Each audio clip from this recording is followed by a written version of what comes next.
এখনো সময় আছে, আপনারা সাবধান হন। এই জাতীয় পার্টি, জঙ্গি লীগ এবং 14 দল যাদের হাতে জুলাইয়ের রক্ত লেগে আছে তাদের মনোনয়ন বাতিল করুন এবং তাদেরকে নির্বাচন থেকে প্রত্যাখ্যান করুন। তা না হলে জনতা আপনাকে সেই পথই দেখিয়ে দেবে যেই পথ 5 আগস্টে খুনি হাসিনাকে দেখিয়ে দেওয়া হয়েছিল।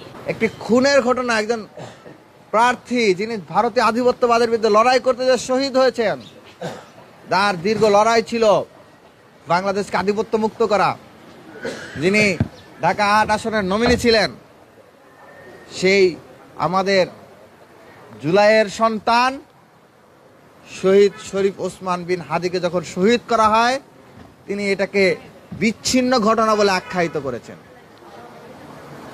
তাহলে একজন সিইসি যদি একজন প্রার্থীর খুনকে বিচ্ছিন্ন ঘটনা বলে আখ্যায়িত করে, নির্বাচনের তফসিল ঘোষণা হওয়ার পরে যতগুলো খুন হয়েছে এগুলোর ব্যাপারে যদি কোনো পদক্ষেপ গ্রহণ না করে এবং যে নিরপেক্ষ আচরণ হওয়ার কথা ছিল সেই আচরণ না করে বরঞ্চ ফ্যাসিস্ট লীগ এবং দিল্লির এজেন্ডা বাস্তবায়নে তৎপর হয়ে ওঠে, তাহলে এই নির্বাচন কমিশন দ্বারা কোনো সুষ্ঠু নির্বাচন হওয়া সম্ভব কিনা এটি নিয়ে আমাদেরকে ভাবায়।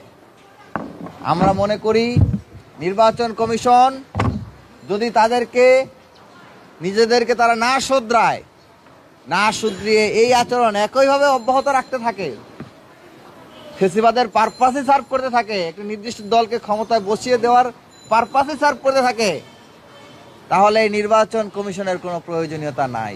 আমরা এখন পর্যন্ত নিয়মতান্ত্রিক পন্থায় জাতীয় পার্টি, আওয়ামী লীগের স্বতন্ত্র ক্যান্ডিডেট সহ যারা নির্বাচনে অংশগ্রহণ করছে, যাদের হাতে জুলাই শহীদদের রক্ত লেগে আছে, যাদের হাতে গত 15-16 বছরের ফ্যাসিবাদী শাসনের রক্ত লেগে আছে, তাদেরকে যদি নির্বাচনের থেকে বিরত রাখা না হয়, তাদের মনোনয়ন যদি বাতিল না করা হয় এবং আইন অনুযায়ী সিইসি সিদ্ধান্ত গ্রহণে ব্যর্থ হয়, তাহলে দেশব্যাপী যদি কোনো অপ্রীতিকর ঘটনা ঘটে, সেটি নির্বাচন কমিশন কিংবা জাতীয় পার্টি কিংবা জঙ্গি লীগের সহযোগী স্বতন্ত্র ক্যান্ডিডেট যদি কোনো অপ্রীতিকর ঘটনা ঘটে, তার সম্পূর্ণ দায়ভার এই নির্বাচন কমিশনকেই বহন করতে হবে।